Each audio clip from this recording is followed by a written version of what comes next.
Maganda umaga, tanghali, hapon, gabi. Sa zodiac sign na Leo, with the fire elements, Lola Baby, nagpapakilala. Bibigyan ko po kayo ng reading, okay? Simula po ito ng Friday, okay? 7 to August 14. Yan ha. So let's see the energy. Yan ha. Tatandaan, energy is very fluid. Pwedeng magpabago-bago. Okay? Yan. So let's see. Leo. Narito ang tinatawag na the eight. The eight of wands. Okay? Yan. Ibig sabihin ng the eight of wands is blessing. Okay? Titingnan natin, di ba? The result. Yan. So, narito ang tinatawag na the nine. Okay? The nine of, from eight of wands to the nine of swords. Yan ha. So, ibig sabihin nito, yung tinatawag, magandang balita. Okay? It's like a very, very good news will come knocking at your door. Leo, tandaan mo.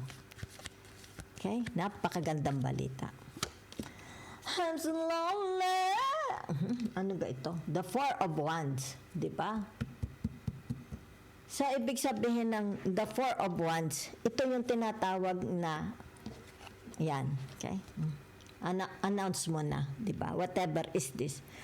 Since ito'y energy, okay, maaaring sabihin na nating magkakaroon ng success, abundance, achievements, okay, tinatawag na magandang result, di ba? A very, very good result. Yan ha. Love, romance, career,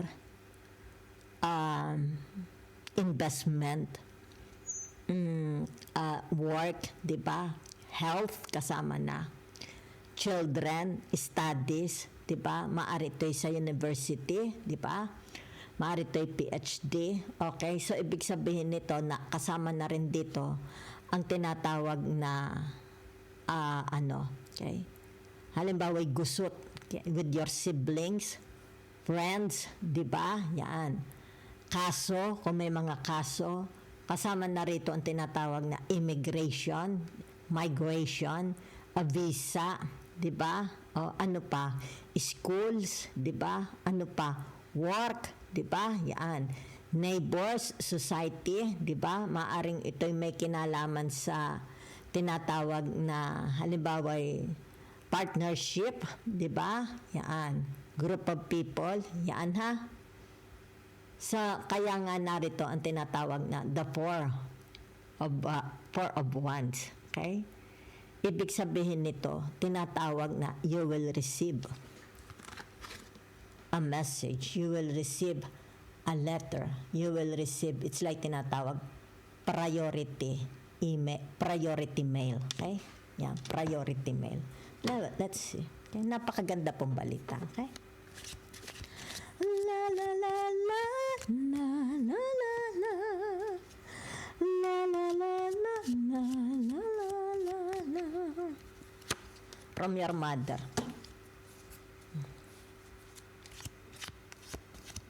Sa trabaho. La la la la. Maybe from your auntie, from your uncle. Okay? Yan.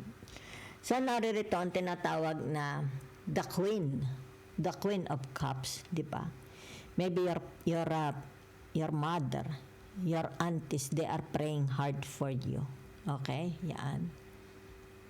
So, nakikita dito yung tinatawag na maybe there is a chance of tinatawag na babalik ito, di ba? Sa kanyang pinanggalingan. Di ba? It's like ito yung tinatawag na kahit ikay mawala, okay? Babalik at babalik ka sa iyong tinatawag na pinanggalingan. Okay? Yan. Okay? Mm-hmm. So, Ito ha. Kayo nakikita dito yung tinatawag na naiisip kayo.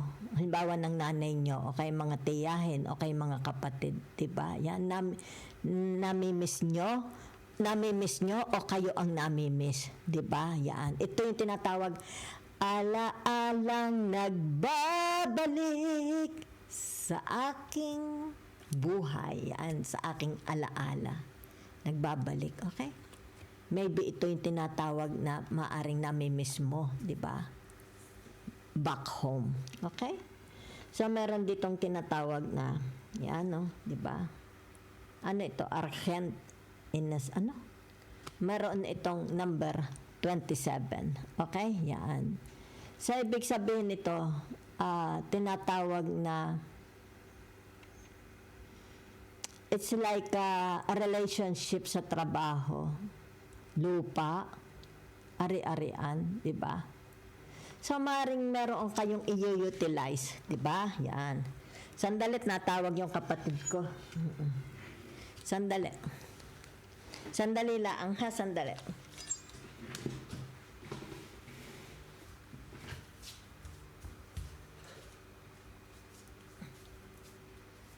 Ano ga?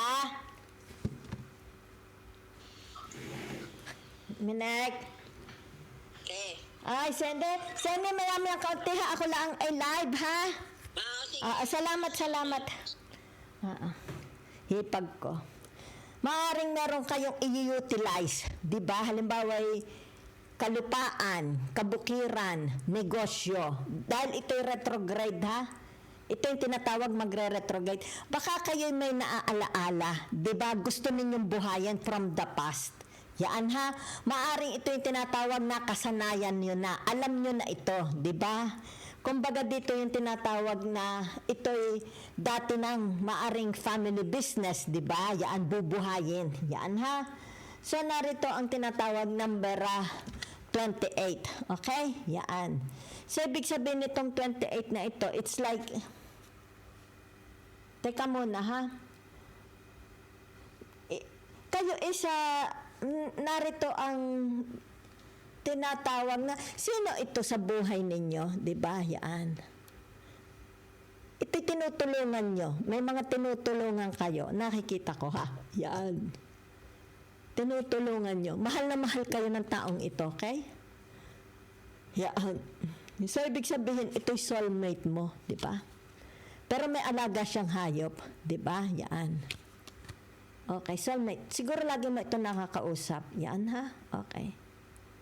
Maaring ito yung tinatawag na pag halimbawa kausap mo sa social media, nakakausap mo sa social media. Diba? Yan.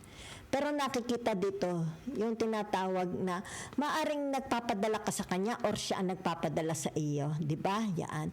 Pero nakikita dito yung tinatawag na it's like meron kayong gustong balikan from the past, di ba? Yan. It's like ito yung tinatawag na dati mo nang ginagawa, di ba? Yan. Yun ang nakikita ko, ha? Siguro tinatawag na baka namimiss mo ang bahay mo, di ba? Namimiss mo. Yan, ha? So, yun ang nakikita ko. Sandali lang, ha? Okay.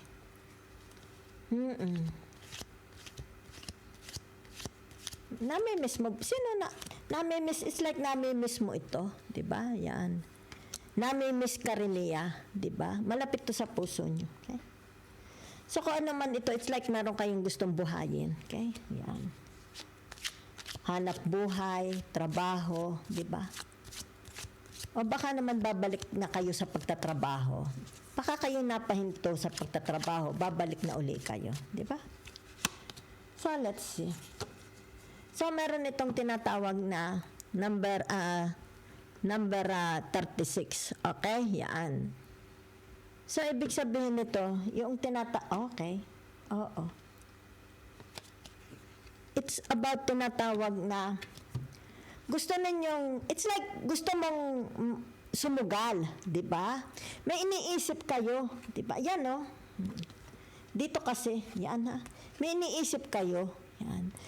ito yung tinatawag, gusto nyong balikan na trabaho, di ba? Gustong-gusto mong balikan ng trabaho na ito. Yan. O baka ito'y sabihin na nating tinatawag na kayo'y ipatatawag. Okay? Maaring merong meeting up kasi narito ang the 9. Okay? 2, 4, 9. The 9 of swords. Diba? Narito ang the 9 of swords. At saka, trabaho ito. Ang nakikita ko'y trabaho. Okay? So, ibig sabihin, itong trabahong ito is tinatawag na magdadala sa iyo, 'di ba? Sa tinatawag na pera, 'di ba? Yan. Yan lang ang nakikita ko, ha? Okay. Yan, okay? So ibig sabihin nito, dito ka magkakapera.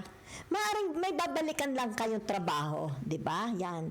Whatever happens, kung ano man ang nangyari, ha? Dahil ito'y mayroong tinatawag number 36, 'di ba? Ano man ang nangyari, ibig sabihin nito, babalikan ninyo, di ba?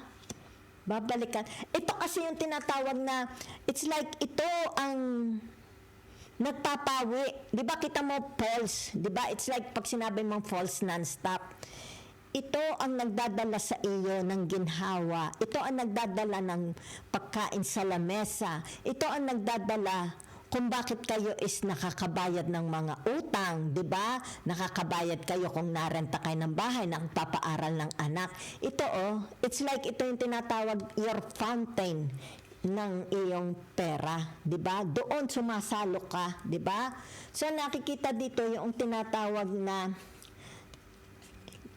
non-stop 'di ba? Kung saan doon ka sumasalok, 'di ba? Para ibig sabihin nito, maipakain mo sa iyong anak, sa iyong pamilya, 'di ba? Yan. O kaya ibig sabihin nito, yung tinatawag na meron itong number 27, 'di ba? Yan. So ibig sabihin nito, tinatawag na ito ang it's like ito'y trabaho na kasundo mo, 'di ba? It's like kasundo mo ang boss mo, 'di ba? Kasundo mo, soulmate kayo. Yan, ha? 'Yun lang ang nakikita ko. Yan. Kumbaga dito ikay pinagkakatiwalaan ng tao na ito. Yan, ha? So ibig sabihin nito yung tinatawag na pangmatagalan ito. Yan na, it's like a contract. Maybe, bibigyan kang kontrata. I think you will be given, bibigyan kayo ng kontrata. Diba? It's like, dito nakikita, tinatawag na gagawa ng kontrata. Yan ha. Kasi kumbaga dito yung tinatawag, soulmate mo sila. Yan o. Soulmate mo ha. Yan. Okay? So natutuwa naman sila. Ang nakikita ko dito ay bibigyan kayo ng tinatawag na kontrata. Yan ha. So ibig sabihin nito yung tinatawag na pangmatagalan na. Okay? Pangmatagalang sources. Okay? Pangmatagalan. It's like tinatawag, ito ang bubuhay sa iyo, sa iyong asawa, sa iyong mga anak. So, ano ang mangyayari? Diba? Tinatawag na magiging maganda ang pasok ng pera sa loob ng bahay ninyo. Okay? Yan. Kumbaga dito, wala kang magiging problema sa pamemera. Especially ngayong tinatawag na 28th of August, di ba? Iyan ang tinatawag doors opening, the second eclipse, di ba? It's like tinatawag, kontratahan na. Pirmahan na ng kontratahan. So, ibig sabihin nito, yung mga susunod na mga taon is tinatawag na napaka-lucrative, di ba? It's like wala kang magiging problema, para bagang tinatawag na ang pera is dumadaloy lang, pumapasok non-stop. Okay, napakaganda po balita para sa inyo.